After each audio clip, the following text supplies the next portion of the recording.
Assalamu alaikum. Today I'm going to share some creative writing pieces of a child whose age is 6 years old.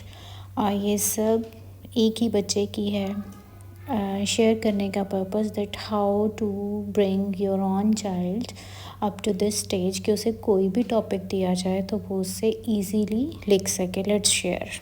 The first step for creative writing और self writing is phoenix. बच्चा किसी भी as में है, आप उस पर काम करना शुरू कर रहे हैं तो सबसे इनिशियल स्टेप जो है वो फोनिक्स है. अगर बच्चे के साउंड्स क्लियर हैं तो ये वो पहली सीढ़ी है जब वो बहुत अच्छे से इन चीज़ों को राइट कर सकता है. फोनिक्स सिखाने की जो एज है वो स्टार्ट हो जाती है 3 ईयर्स से.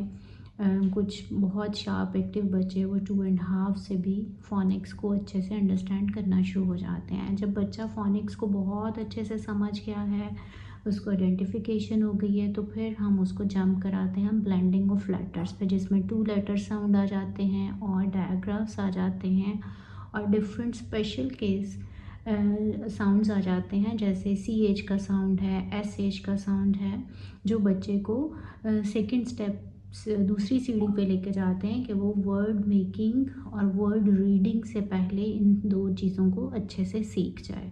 किसी भी स्टेप पे जल्दी नहीं करनी है, क्योंकि अगर एक स्टेप में कोई भी वीकनेस रह गई है तो सेकंड स्टेप में बच्चा उतनी ही ज़्यादा देर लगाएगा और अगले स्टेप को अच्छे से अंडरस्टैंड नहीं कर पाएगा. समटाइम कुछ बच्चे हैं वो फोनिक्स में बहुत ज़्यादा टाइम लेते हैं, लेकिन अगले दोनों तीनों स्टेप जो हैं वो बहुत क्विकली कर लेते हैं. और कुछ बच्चे फोनिक्स साउंड्स को बहुत क्विक कर लेते हैं, लेकिन ब्लेंडिंग ऑफ लेटर्स पे थोड़ा सा टाइम लेते हैं. So being parent and being teacher there is a game of patience. जितनी ज़्यादा पेशेंस और जितना ज़्यादा टाइम एक एक स्टेप को दिया जाएगा, बच्चे की मैच्योरिटी ऑफ राइटिंग और सेल्फ राइटिंग जो है वो बहुत ज़्यादा अच्छी होगी. Third step is about the word making and word reading. जब फोनिक्स और ब्लेंडिंग ऑफ लेटर्स बच्चे को अच्छे से आ जाते हैं तो फिर वो वर्ड्स को पढ़ना शुरू कर देता है. That is of about age 4 years to initial 5th year. Mostly 4 year में बच्चे कर जाते हैं थर्ड स्टेप को. 4th ईयर में सिंपल सेंटेंस मेकिंग, जिसमें हम बच्चे को कुछ 3 लेटर वर्ड्स 4 लेटर वर्ड्स जो देते हैं और वो उन पे इज़ एम आर का यूज़ करते हुए सिंपल सेंटेंसेस बनाना शुरू कर देता है.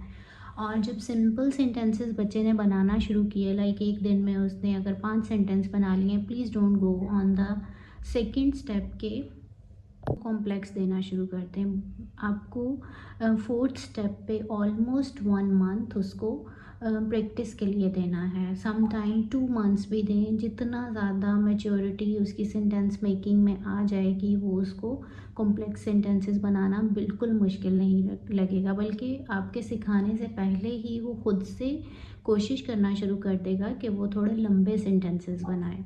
अब प्रॉब्लम यहाँ पे ये आता है कि सेंटेंस मेकिंग तो आ गई, बच्चा वर्बली बता रहा होता है और उसे लिखने नहीं आए होते, स्पेलिंग्स नहीं आते हैं.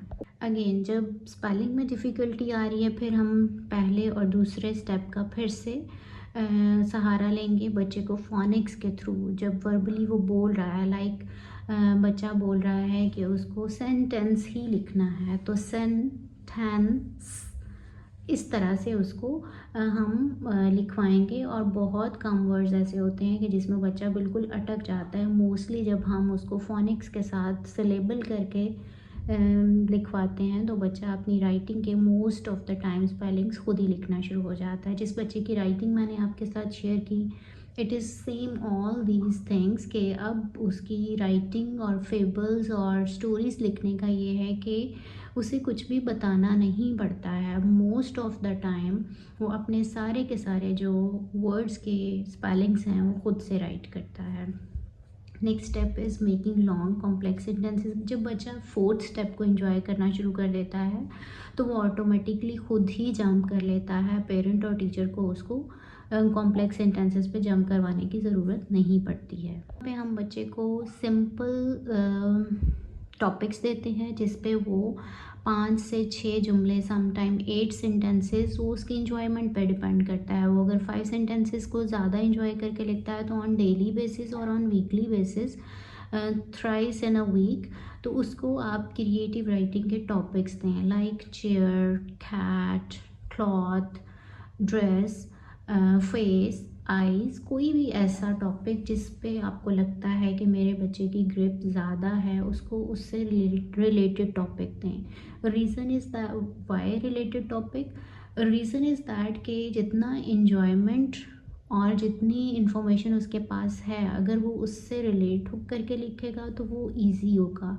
और जितना हम उसे मुश्किल में डालेंगे कि हम उसे पहले दिन ही कोई स्टोरी लिखने दे दें जब वो सिंपल सेंटेंस की स्टेज को क्रॉस कर रहा है, तो it will be quite difficult और वो बोर हो जाएगा और वो कभी भी कि सेल्फ राइटिंग वाली साइड पे नहीं आएगा।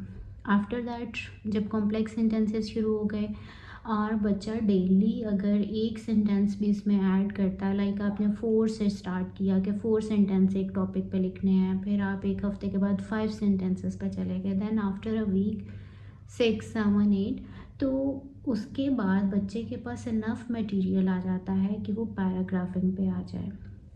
एज 6 और 7 जो है वो आपस में रिलेट करती हैं। सम टाइम 6 और 7 को मर्ज भी किया जा सकता है, क्योंकि जब पैराग्राफिंग कर रहा होता है बच्चा तो उसके पास इतनी छोटी एज में बहुत सारा मटेरियल उसके दिमाग में नहीं होता है।